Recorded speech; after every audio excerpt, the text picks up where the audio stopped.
All right, guys, so finally made it.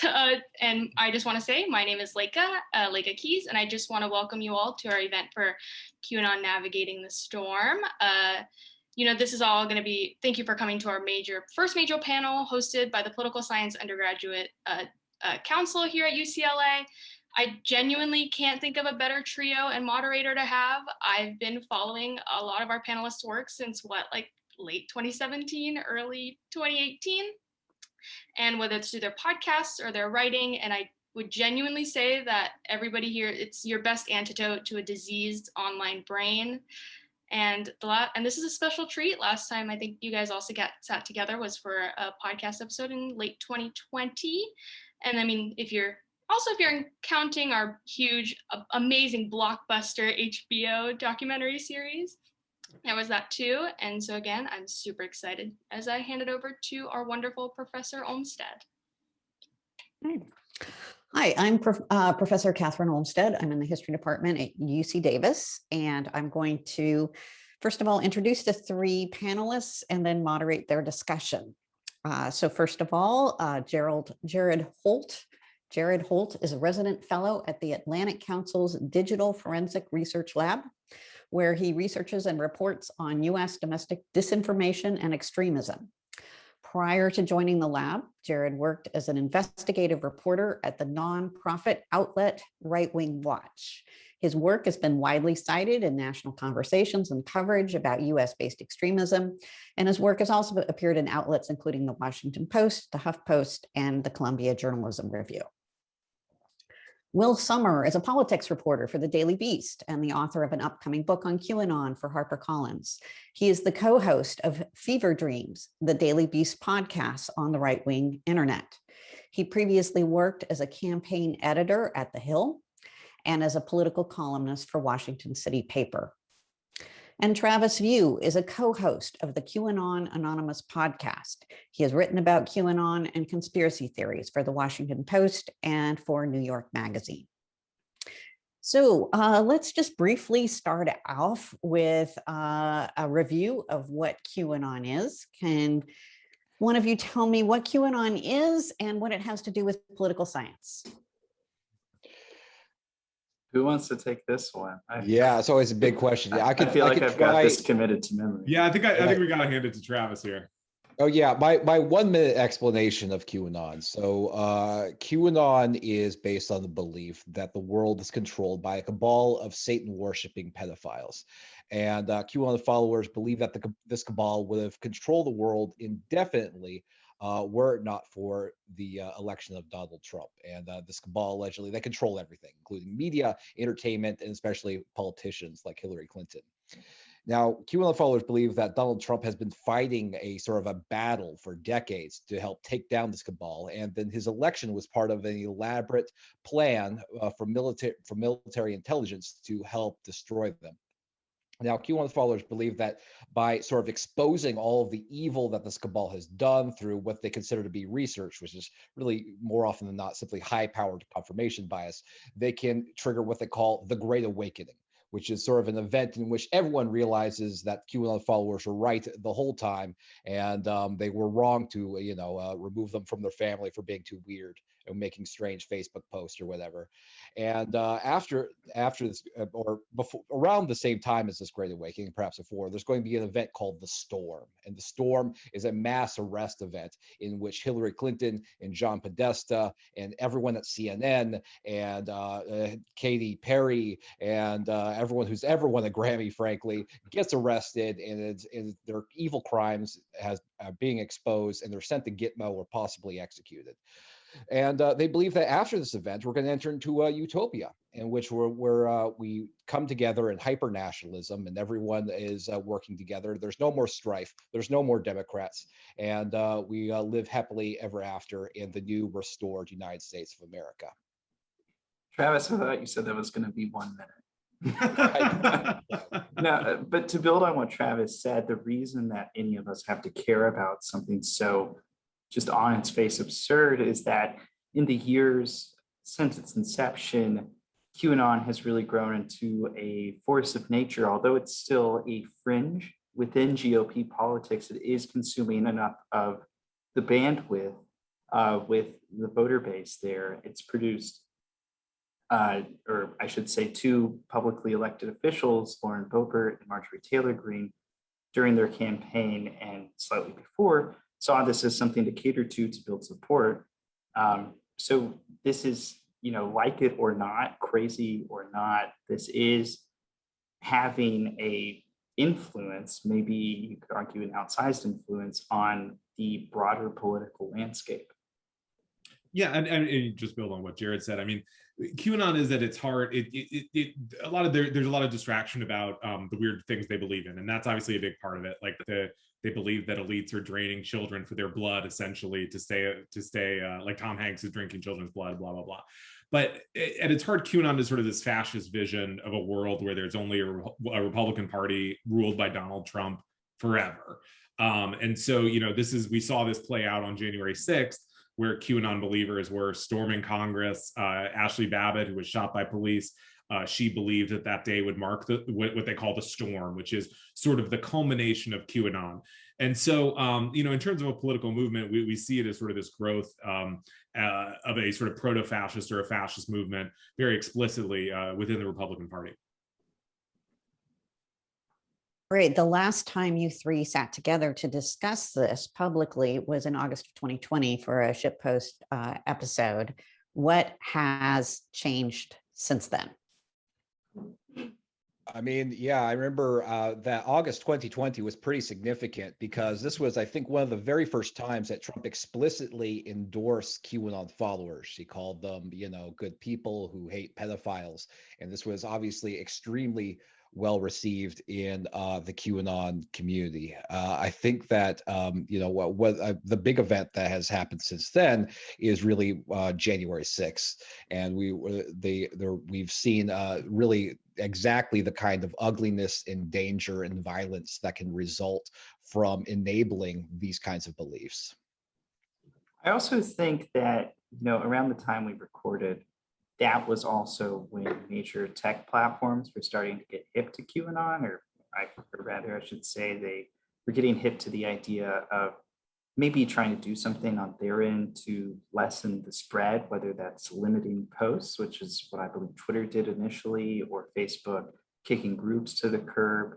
And we actually just ran a report at DFRLab, kind of charting how that affected the way that this talk about the storm, for example, or these slogans like where we go one, where we go all, how that and all of these other factors, like Travis mentioned, there's also the election that occurred that was pretty big.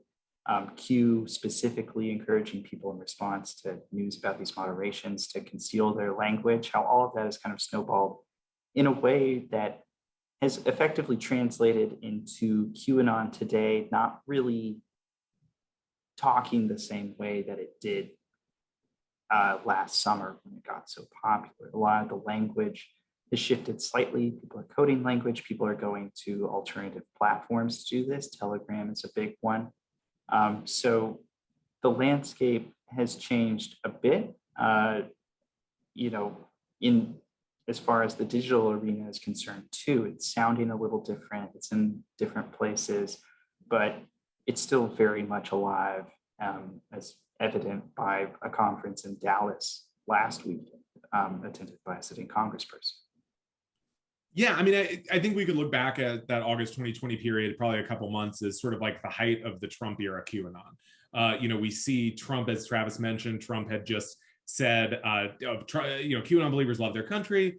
And not only that, but, when he was asked, they believe that you're hunting down this cabal of pedophiles, he said, well, we are doing that actually. And so, I mean, and this sort of was seen in some cases as, oh, Trump's not endorsing QAnon, but for them, that was all they needed.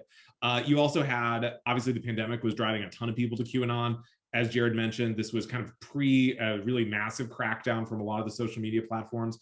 And you had this kind of era that there was a Save the Children movement, which was sort of branching QAnon out into a different demo than it was used to, beyond just Trump supporters. And so this was really kind of the peak. And so I think now we're in this new stage of QAnon in the Biden era. And so it's in the aftermath of January 6th. in the aftermath of Q sort of being disproven, or to the extent that Trump is no longer in office, and then also that Q hasn't posted for 7 months or so.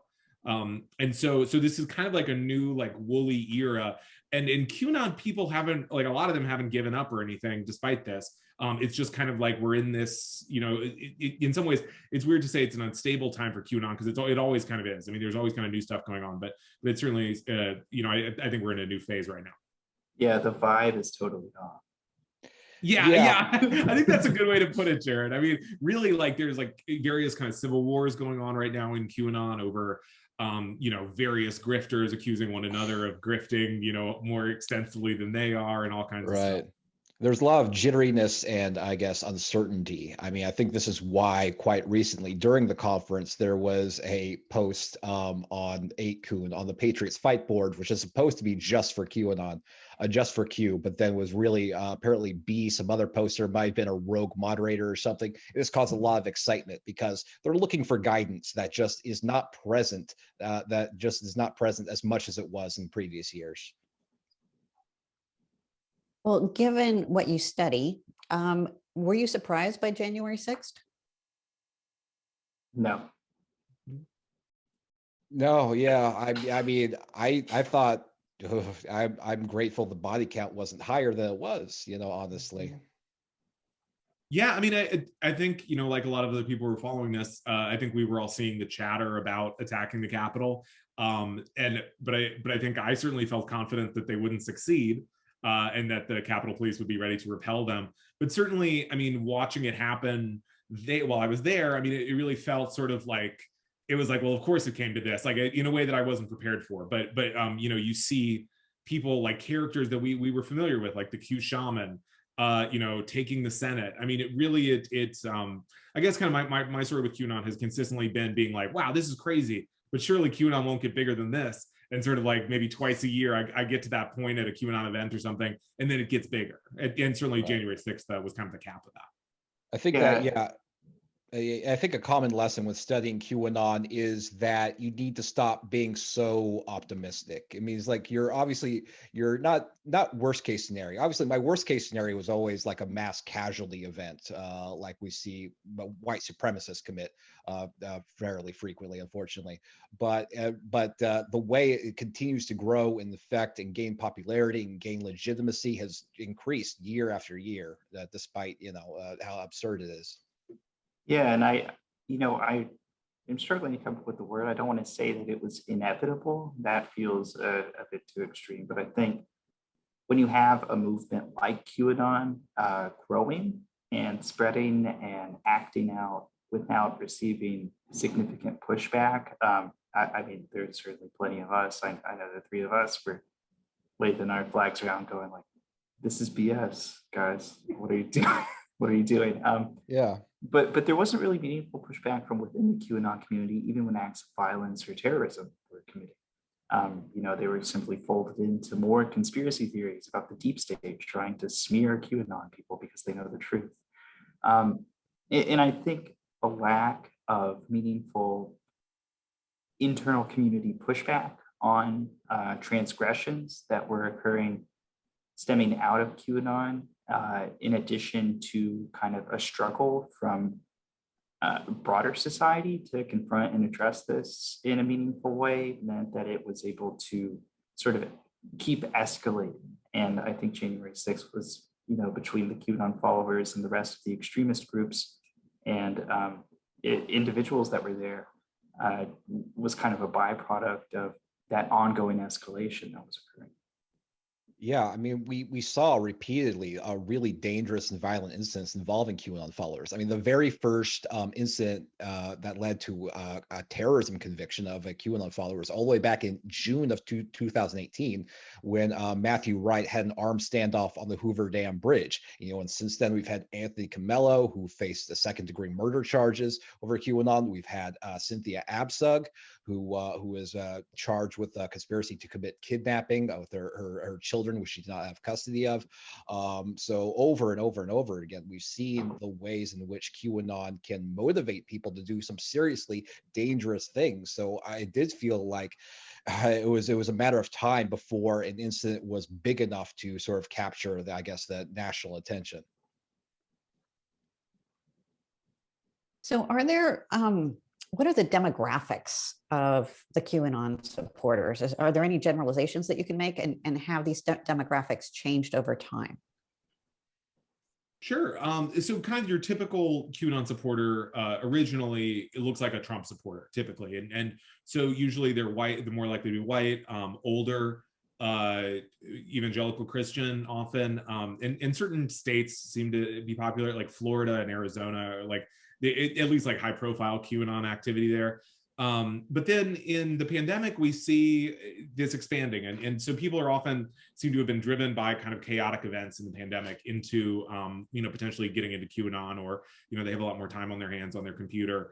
And then especially in last summer in the Save the Children movement, which sort of packaged QAnon in sort of a more Instagram friendly, Facebook friendly way for outside of typical Trump support. You see more like young people, more people of color, more women getting into it. I know Travis went to some sort of Save the Children events. And so you start seeing not just the QAnon demographics changing a little, often in a way that kind of startles old line QAnon people who say, this isn't what QAnon's all about. But you sort of start seeing this kind of just general conspiratorial thinking and kind of the ideas of QAnon, even if they're not officially identified with QAnon, sort of filtering more broadly, like, amongst society. Yeah, I would just echo what Will said. When I, first started covering this years ago, I had it in my head that QAnon was a very like MAGA boomer thing. And I think, at least at the time, there was like enough to support there because you turn on Patriot Soapbox or whatever stream, and it was, some elderly gentleman trying to figure out how his green screen works, ranting about the latest Q drop, right? But as time went on and I started going to more of these events where QAnon followers were present, the more it seemed like there were younger people coming into the mix. People were bringing families to events like this.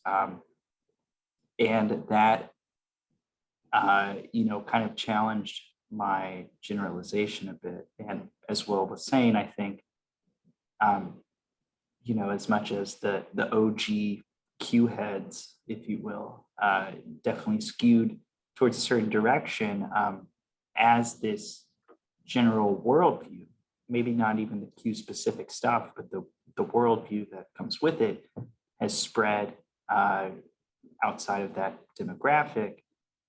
What makes up a QAnon community is, vastly different than that earlier conception. Yeah, I mean, I wish we had like really rigorous, good data on this question. But I guess from anecdotal observations, I mean, I recently attended a Matt Gaetz, Marjorie Taylor Greene rally, and I noticed that the sort of the demographics of that sort of group was a lot older than your typical QAnon rally. I think I would wager that mainline MAGA is a little bit grayer than even your general QAnon followers. When I went to Save the Children rallies in Los Angeles, there was a significant portion of those people who participate in that who are Latino and younger and women. So yeah, it is. I mean, it's more diverse than you might expect.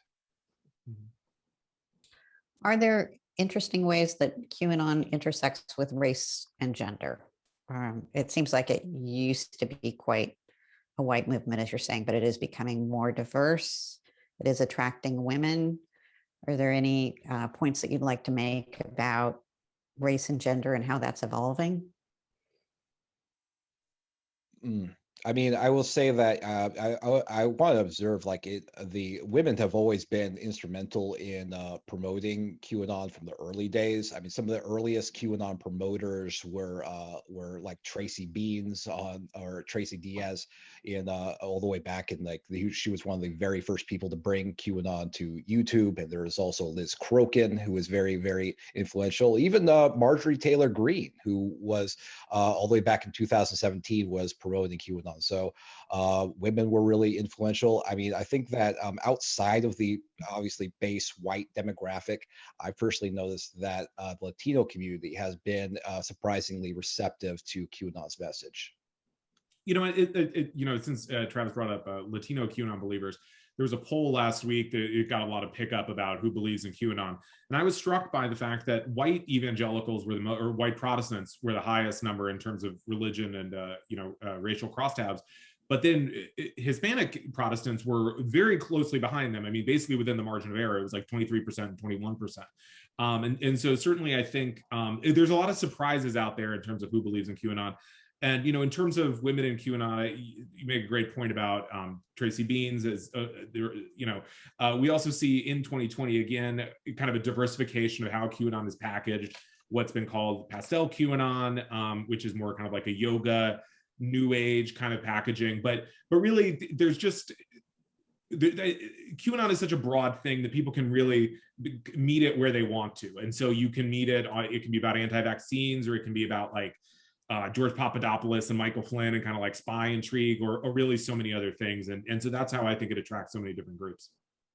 Yeah, and I don't know that I have too much else to add that Travis and Will haven't already put fantastically well.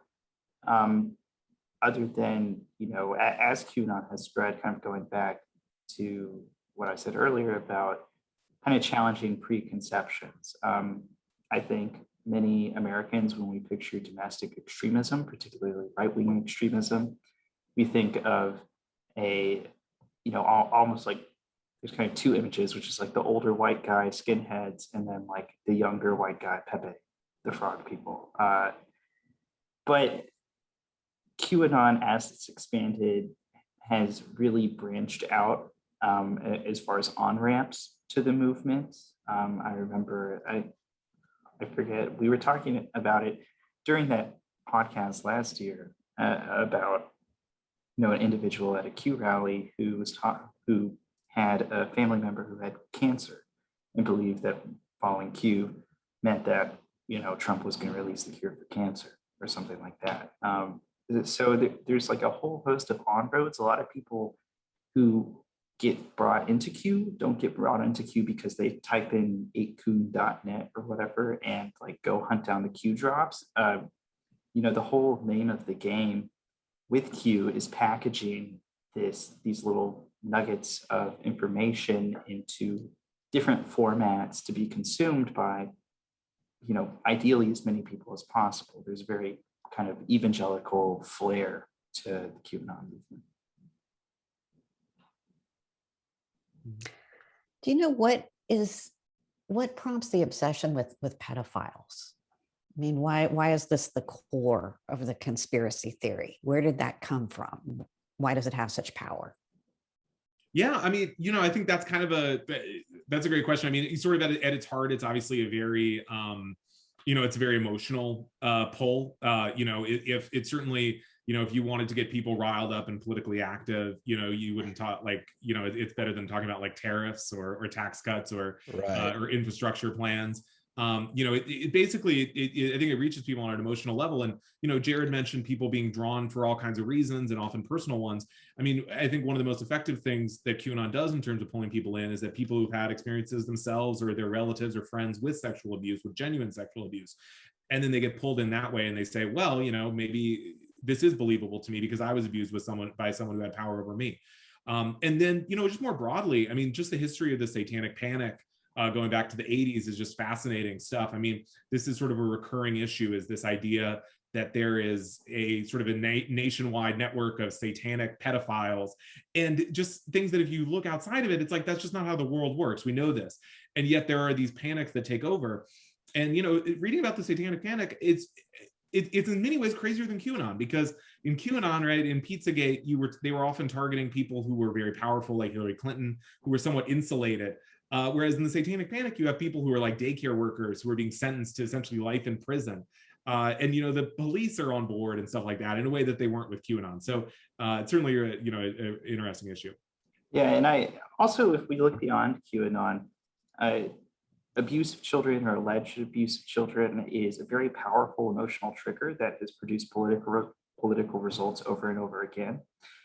It's something that came up a lot in the 2000s during the push for gay rights, saying that affording equal opportunities and legal status and recognition to gay couples was going to endanger children in some way. We're seeing that today with religious right attacks against transgender rights. So,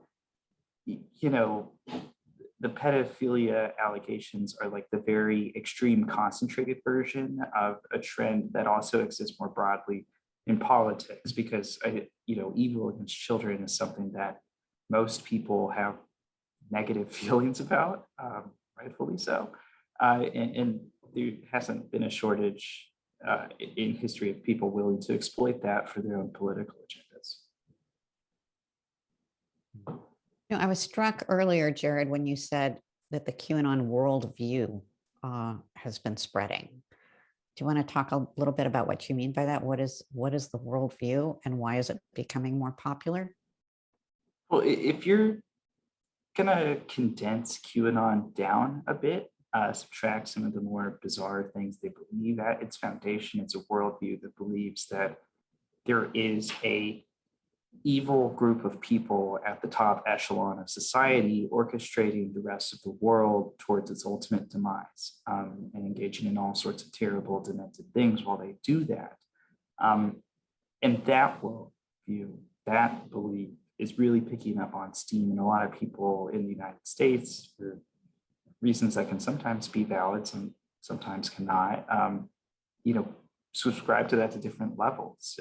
It's a very American ideal to have conspiracy theories about the government, and the government has engaged in conspiracies and very questionable behavior.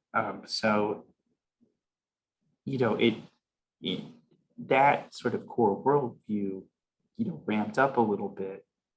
That is what I've observed spreading. Does that make sense? So what do you think that the spread of this worldview and the growing popularity of QAnon, according to the poll last week, it was 15% of Americans believe it, and much higher percentage of Republicans. What does this tell us about the current Republican Party?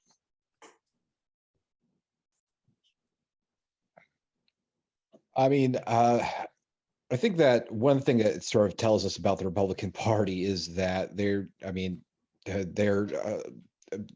unwilling to alienate any votes whatsoever, and especially that the way that they have not really pushed back very well against the rise of QAnon. Kevin McCarthy last year, minority leader of the House, said that there's no room for QAnon in the Republican Party, but I think that is clearly not true, given the fact that QAnon promoter Marjorie Taylor Greene was elected, and we have a chair of the Texas GOP participating in the QAnon rally just this past weekend. I think that they are right now a minority party at the federal level, and so they are unwilling to alienate a single vote, even if they believe the deranged things that QAnon followers believe. Yeah, and to that point, I think they believe that they can essentially minimize the visibility of QAnon within the party by, let's say, if Marjorie Taylor Greene was walking around painting Qs on the side of the walls in Congress, they'd probably be in trouble. But she can occasionally post after she was elected, she posted something that to those of us who follow QAnon recognized as a pro-QAnon sentiment, but to the average person doesn't really mean much. Or people can say phrases like dark to light or stuff that is QAnon, but to the average voter doesn't go like this person's crazy. And so in that way, for example, we've seen these Republican politicians, at QCon just last week, they were posing in front of a board that said, "Where we go on, we go all." And now they have attempted to make this a non-QAnon thing. And they say, no, that was on JFK's bell on JFK's boat. Travis has done some great work proving that's not true. But, once you're in that point where you're arguing with people about what was on the bell, the average voter is tuned out. Yeah, and I also, to add to that, what Travis would say, kind of being a minority party right now and not wanting to isolate people, I've also wondered if there is some fear in isolating QAnon. If, you know, Republicans are looking at this as something that could damage them if they push back against it too hard. And I also think, you know, when QAnon was operating more openly online, more aggressively, I'm thinking back to like 2019, when a lot of 2020 candidates were announcing primaries, and Alex Kaplan at Media Matters had started putting together that wonderful list of all the candidates that were running. It seemed, at least from a few of these candidates I got a chance to talk to, that there was some degree of strategy in play too, because QAnon communities are very aggressive online. And I mean aggressive sometimes in the literal sense of like finding a Tom Hanks tweet to pile on and call him a pedophile and go nuts on. And also aggressive in that they are very, you know, at that point in time, they were very woven together online. They operated these huge groups. They could make things trend on social media sites, sometimes by themselves. And I think that kind of energy was something that at least some politicians saw and thought they could calculate into their broader strategy on getting their name out and attracting some sort of early constituency to get them over the, you know, to give them a fighting chance in a primary, particularly if they were representing a more nationalist view and challenging a, you know, quote unquote, establishment candidate. Yeah, I mean, I think a great example here, a great dichotomy is between Marjorie Taylor Greene and Lauren Boebert, both of whom won primaries and went on to office. I mean, Marjorie Taylor Greene is someone who left such a trail of QAnon wackiness that there's no way she wasn't into it, and really was a true believer. Conversely, Lauren Boebert is someone who went on Ann Vandersteel, a QAnon promoter's show, and then is sort of like, is not like, hey, Ann, I love Q, until Ann Vandersteel goes, hey, what do you think of Q? And she goes, well, my mom's into it. Oh, I hope it comes true, you know, which, you know, not to give Lauren Boebert too much credit here, but I mean, certainly it sounds, first of all, I mean, you know, if you hope QAnon comes true, that's pretty crazy, and you're probably somewhat into QAnon. But at the same time, she seems sort of to have been like, I was kind of here to court QAnon voters without tying myself to this explicitly. And it's sort of like, how can I get out of this without alienating the QAnon believers? Yeah, I mean, I recently attended a QAnon adjacent event at a mega church in Arizona, in Glendale, Arizona, and present there were a few state and federal candidates for office who obviously saw this. They didn't say anything about QAnon on the stage, but they saw this crowd of people who are very conspiratorial, extremely evangelical, and highly energized, highly engaged, and realized that this was a constituency and this was a kind of energy that they could use to build their coalition to hopefully get into office. So yeah, I mean, the thing about QAnon followers is that if you really court them, if you really impress them, then you have an instant free digital street team who will advocate for you online, and that can be very useful politically. Unless you get too far, then it's really embarrassing. Right. And so there is a line you have to walk, right? And so it's like, and there's ways to sort of signal to QAnon in ways that people won't recognize. So you can say like, so talk about the plan, or you can say like, you want to root out the corruption, and you kind of like, you know, wink, wink. But then you get someone like, for example, Lynn Wood, you know, pro-Trump lawyer, who just gets out there and is like, they're draining kids for adrenochrome. And, you know, those kind of clips probably aren't going to play great, you know, if you're a politician. Right. You know, I think we've all been focusing here on like the followers, the broader movement, as we should. That's the important thing. But do you have any theories about why Q stopped posting? And do you think it will matter if Q never posts again?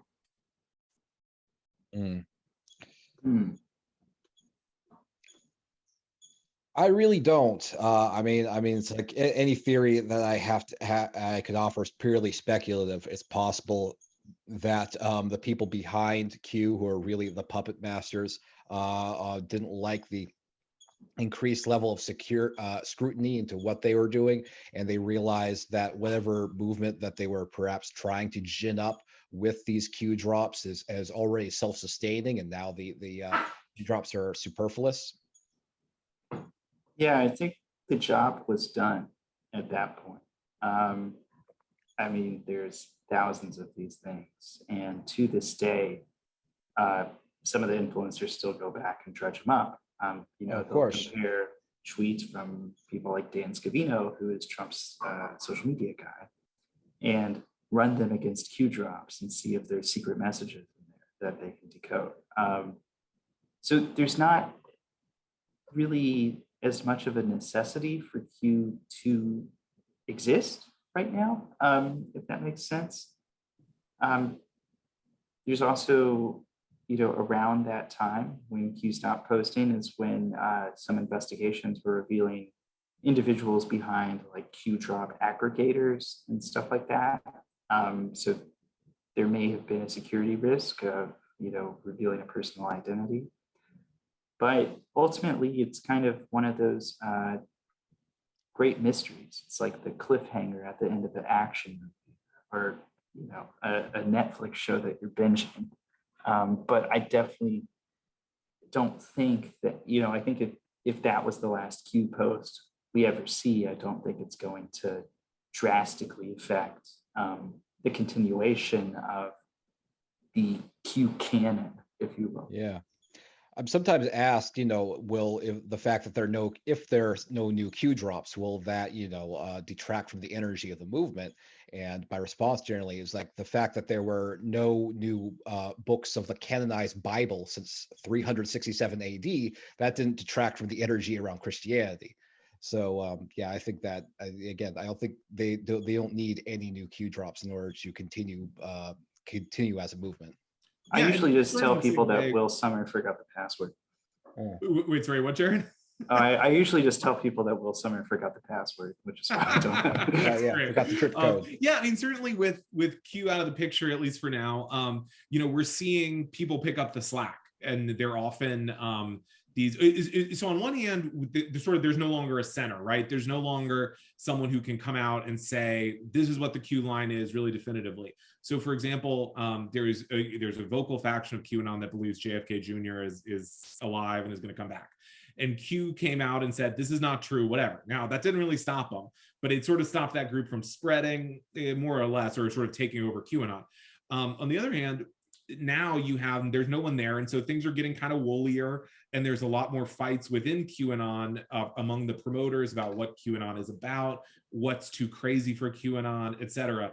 But then you see these kind of visible figures, especially associated with Trump, in the same way that they believed Q was associated with Trump, sort of take on larger roles. So Michael Flynn, Sidney Powell, Lynn Wood, Mike Lindell, and like at QCon, for example, the way that people imputed like some secret knowledge to these people is something that I just think you would never see at like a Democratic event, for example. Like people don't go and say like, what does Nancy Pelosi know that we don't? Or what does AOC know? And what kind of secret plan does she know about? But in this way, like everything was like, oh, Sidney Powell, we know you can't tell us the whole truth about what's going on behind the scenes, or the same for Michael Flynn. So really this kind of secret knowledge, or this knowledge of the plan is now being imputed on these figures.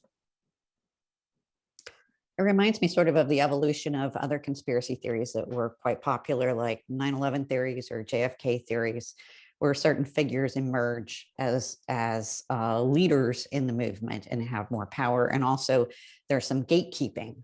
There's like, oh, no, you're too crazy for our movement. We believe in these particular theories, but that one's beyond the pale. What about what's going on right now in Maricopa County? Does that have connection to QAnon? And, how worried should we be? I mean, there's a popular theory that which is believed by Trump himself, according to a recent reporting by Maggie Haberman of the New York Times, that as a consequence of the audit in Maricopa County and similar audits that are brewing in Georgia and elsewhere, that Trump will be reinstated in August. This apparently also promoted by Trump ally Mike Lindell.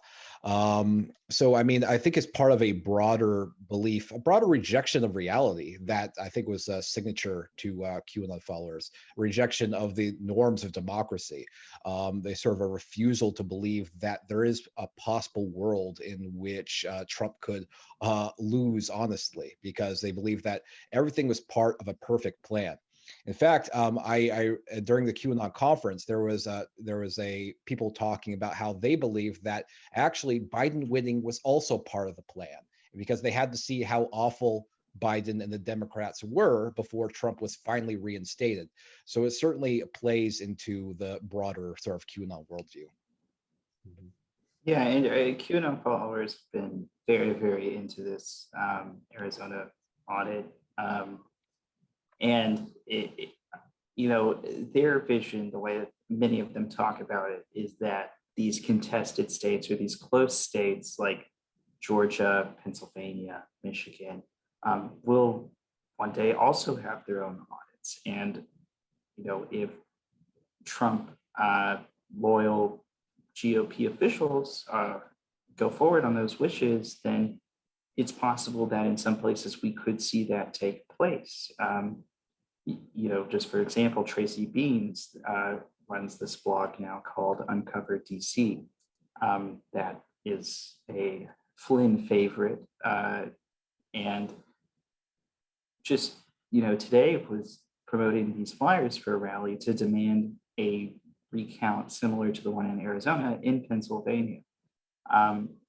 So for me, this is not something that is completely outside the realm of imagination for me, that one day we will get to a point where enough of these so-called audits have been done, and they've uncovered enough of what they believe to be proof that the election was in these states actually went for Trump, that there could be a faction of the GOP or the broader American public that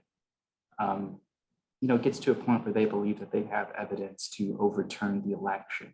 And I think any thinking we can do or preparing we can do before we get to that point is going to be tantamount. Yeah, because I mean, the Arizona audit is fundamentally about finding like some kind of scrap or manufacturing that scrap that could then be held up as proof, because that's the problem, that they have no proof that the election was stolen. So you just bring in someone who's completely out of their league and just is clearly very motivated to find this, like the conductors of the Arizona audit, a guy who has posted about QAnon type stuff in the past. And then, for 30-40% of the people, you can then just say, well, I heard there was this audit in Arizona, so it's kind of up in the air about whether the election was legitimate. And then, specifically about the audit, it is such a QAnon operation to the extent that it is just riddled with crazy conspiracy theories. So why were they looking for bamboo on the ballots, right? Because they thought it was manufactured in Asia. And why did they think that? Because some random Arizona activist saw a Korean air flight at the terminal in Phoenix and decided that was hoarding ballots. You read their security plan. They thought Antifa there was a serious attempt. They thought Antifa would blow up like a power plant or a chemical plant nearby. I mean, it's just stuff like people who just don't live in the world of reality. And yet, thanks to the state Senate there, have been able to get access to these ballots. Yeah, it's also worth mentioning that Doug Logan, the CEO of Cyber Ninjas, was in direct communications with Ron Watkins, the 8kun board administrator. And to expand on Will's point, they were also using UV lights to look for watermarks on the ballots, with the false belief that sort of the legitimate ballots had watermarks, or it's totally unclear. But a lot of the things that they're looking for sprang forth from the general QAnon information ecosystem. And there's also this kind of like the cult of the citizen investigator, right, that we get from QAnon, where it's like, do your own research. This idea that just from being online constantly, you can uncover this global cabal. And in the same way, they're looking for UV lights. These are people with no training. You have Jovan Pulitzer, who's kind of this amateur inventor, or this inventor who is a hero of theirs, who's invented his own method of scanning ballots that they believe will uncover it and that no one else can understand. So there's kind of like a lot of QAnon all over it. Again, there's a lot of parallels to JFK theories and 9/11, with people thinking that they can look at the evidence, ordinary citizens ordering maps of the sewer system or the storm drain system in Dallas and saying, aha, this is where somebody popped up from the storm drain. And of course, tunnels, also big in QAnon. Right, exactly. Well, let me ask you a question that I'm sure all of you get, and while you're answering it, ask the people who've attended if they want to post some questions in the chat. But first of all, while they're doing that, let me ask you, what can we do about this if we know people who believe in these conspiracy theories? What do you recommend as the way to talk to, the proverbial uncle at Thanksgiving dinner about QAnon? Is there any way to combat this kind of misinformation? Take a shot at Travis that. shaking his head. Yeah, I mean, really, I think the answer is to avoid it to the extent that you can. It is really, really difficult to get people out of QAnon or similar beliefs. And anyone who is telling you that they have an easy way to do it is lying and doing some grifting of their own, I think. It is, David Nywert has a great book called Red Pill, Blue Pill, where he sort of goes very deep into these attempts to pull people out of extremism. And the answer is it's really hard. And, you often just try to maintain the relationship to the extent that you care about it. And then hopefully sort of the person will have a self-epiphany of their own. When I've talked to people who've lost family members to QAnon, it's often like they read these other guides on how to get people out of QAnon. And it's like, okay, do you have unlimited time? The patience of Job? Are you like a license? You have the skills of a therapist, and 3 other things. It's just, and often that's why people end up, ending these relationships, because it is really, really hard. Yeah, the only advice I usually give to people to ask when they come to me, they ask, listen, my mother, my brother, my friend is deep in this stuff. How do they get them out? I often say exactly a lot what you said, Will. It's really, really hard. And the only advice I can give is get them away from the computer, get them doing something else with their mind. Because the problem is that this feeling of digging and investigating and community, the feeling that you are part of a movement that's changing the world in a revolutionary way, and you are protecting children and you're making America better, that is something that feeds their soul in a way that something else just isn't. Most people, they get a feeling of purpose and community from their job or their career or their hobbies.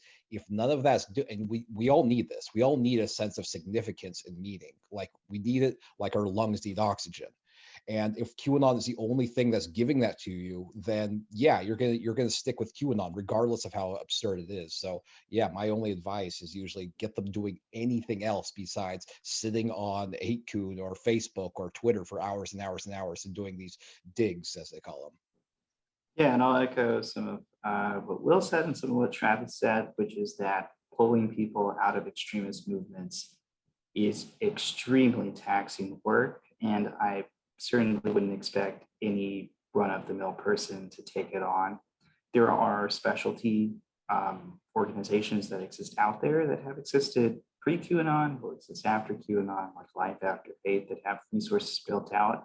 But even that is more geared towards like violent, like white supremacist extremist movements. There's not, I think there's still a lot of work to be done in the academic and professional field, and actually developing a kind of methodology to broach this stuff that we might just have to sit around and wait for a little bit. But completely echo, just giving them something better to do, give them something else to do with their time. A lot of people who follow Q aren't just like dumb people. They're spending a lot of brain power on this, and if you can get them spending that brain power on something else, who knows, they might even find something more fulfilling than weird messages on the internet. And then something I actually heard you say first, Travis, is don't debate them on the evidence. Getting in an argument with them about whether QAnon is true over the dinner table is going to do nobody favors. You are not going to convince them. You're not going to win that debate. It's like what Will was saying. Once you start debating, whether or not JFK had a bell that said "Where we go one, we go all," you've already lost. So don't do that, and maintain it to the degree you can. And if things start looking like they could get violent or create an unsafe situation, definitely use discretion with this. But that might be a time to get a third party involved, or to see, what your options may be to keep both the individual safe and people around. Yeah, I agree. Like the debating on a purely factual basis about what they believe is not going to work. I learned this. I guess the difficult way when I was researching QAnon earlier, I would debate people who literally believe that JFK Jr. was alive. I would bring up JFK Jr.'s death certificate, which is easy to find. I'd bring up the Federal Transportation Safety Board report about JFK Jr.'s crash, which showed quite clearly that it was due to a pilot error because JFK Jr. was sadly inexperienced in flying a plane at night, flying that particular plane. So, you know, it's like, regardless of all the facts and all the reports and all the data I could show that clearly JFK Jr. was not alive, they weren't hearing it. So, I mean, it just doesn't work, because really you're not debating. People aren't drawn into this worldview because they're compelled by the evidence. They're compelled by something else. Usually, again, the sense of feeling of superiority, feeling of purpose, feeling of community. They're getting something, I almost spiritual from this movement that you know, mere sort of like fact checking is not going to counter. I actually really quick want to interject. I did get a private message from somebody asking why why have Q followers not turned against Matt Gaetz? Why are they not storming his DMs on his Twitter accounts about his sexual assault allegations? Well, I think it's because, I mean, he is aligned with Trump. He's clung himself quite clearly to Trump, and Trump is a white hat, ergo Matt Gaetz is a white hat. It's as simple as that. I mean, if Trump says that you're good and you appear to be aligned with Trump, then they will follow you regardless of what anyone says. Yeah, I mean, I would say the anti-pedophile stuff is, I mean, you know, it's about power, right? It's not really about like saving children or something like that. I think it's, you know, these people are not going out and like working in shelters and stuff like that. I mean, it's sort of a cudgel to use against your enemies. And when it's, you know, used against someone they like, they can just say it's the deep state. And of course, that'll last up until Trump, you know, until he betrays Matt Gaetz or denounces him. And then suddenly they'll say that Matt Gaetz was, you know, sent in to embarrass Trump. Yeah. I mean, I think it's just kind of a great example of how, when you really test a lot of these beliefs or the proclaimed convictions of people, especially the influencers who are peddling QAnon for a dollar and a dime, just how porous it is, really. And like Will said, it's like, Will and Travis, there's something else going on here. It's not good faith advocacy against child trafficking. Right. I mean, there was a similar thing, right, with, you know, Trump being buddies with Jeffrey Epstein. And there was a whole period where people were like, it's like checkmate Q. Obviously, that did not come to pass. All right. Oh, sorry. Leica, you want to go ahead and ask a question? Yeah, I had another question. This is for my own personal. I only met my first Q like supporter, or at least Q curious person in the last couple months. And so I was just wondering, from your perspective, we get so caught up in this Q person and these hypothetical people, but they are obviously real people, and that we are trying to that we're talking about here.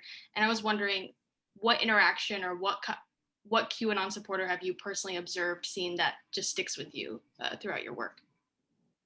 I think it was the first time I saw families at a Q event, bringing children to an event and dressing them up in Q stuff. That really sits with me. But beyond that, it probably has to be an argument about Jeffrey Epstein's death that I had with Craig James at the QAnon rally on September 11th, 2018 at the National Mall. Both of us just sweating up a storm, arguing about whether a billionaire pedophile actually killed himself or not. That will be forever etched in my memory. I mean, yeah, I was going to say a similar answer. It's like there's one specific example at that same September 2019 Q rally in Washington, D.C., in which someone brought their child, and he was wearing a green Guy Fawkes masks, and they had Qs on it, and they was holding a giant Q. He had QAnon written on his arms. And that was not the only child who was there.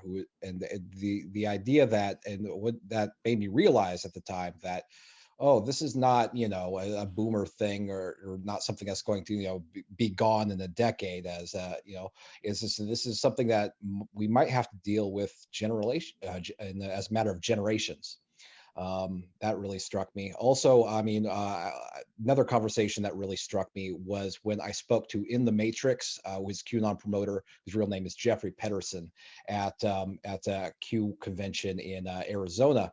And he spoke to me. He knew who I was, and he was very excitedly, because even though he knew I was a skeptic, he was very excitedly explaining to me the decodes that he was working on. So very sincerely. And that made me realize that a lot of these people that I call grifters, I think were just very cynically manipulating people, they're actually very much radicalized themselves. I mean, I always assumed like, well, they're the people who promote the messages. They don't genuinely believe it, but they sort of the people who receive the messages, those are the true believers. It's not a clean division. I mean, I realized that a lot of these people who are producing this content and even generating a living as a consequence of promoting QAnon very, very sincerely believe that, which I don't know, complicates the equation for me. Yeah, I mean, for me, it's always, sort of QAnon promoters QAnon believers who sort of, it's so obvious what their emotional connection to it is, and sort of it like looking into just a pit of despair. And so, someone mentioned, Jared mentioned a QAnon believer who has cancer and can't get treatment and thinks the cabal is going to reveal Trump's going to get the cure for cancer from the cabal, or a woman whose son has mental disabilities getting bullied in school, but the cabal is going to reveal the cure for autism once they're defeated. I've done a lot of reporting on mothers who've lost their children, lost custody of their children because of non-QAnon related issues. And then they become obsessed with QAnon because they think, well, this is no comment on me as a mother. It's that my children have been kidnapped by the cabal to be drained of their adrenochrome, and then I need to get them back. And then they, in the milder cases, show up in family court and start ranting about QAnon. And then the judge goes, holy smokes, you are totally nuts. Like before, perhaps you didn't have custody of your kids for 6 months. Now you're going to lose parental rights entirely. And so just the way that QAnon has really just like made these people's lives already unstable, just much, much worse. And a more fun one at that 2019 QAnon thing, which I think we were all there, all three sweaty guys. Yeah, it was very, very hot. High 90s, I remember. I remember getting there kind of early, and Dylan Wheeler, who has since kind of gone back on QAnon, had these little, like, remember the Livestrong rubber bracelets? Yes. He had some of those made up, but they were like QAnon style. Oh, yeah. They were walking. I have one of those around here, actually. Yeah, those are the blue QAnon bracelets. They glow in the dark, and they say actually, they say qmap.pub, this since defunct website on one side. And yeah, they had Joe M's Twitter account on the other side.